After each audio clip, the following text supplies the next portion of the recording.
Hurry! This is conveyor belt 2000.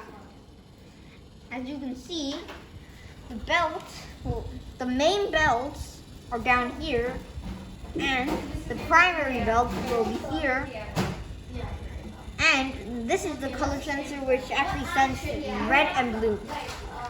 Red, as you can see, it's labeled this way, and blue is labeled this way. If the color sensor touches red, this is how it works. A bit bumpy, but it works. Blue, this way.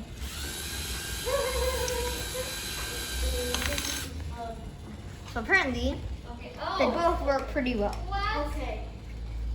As you can see, the main belt actually has a wall to stick it down and go through this conveyor belt. Now, Is that take a look. So apparently the code here is actually the code which I designed. So apparently the play button will actually go to the first primary motor, then these two will go to the main motors. It's move tank, switch, and loop. awesome?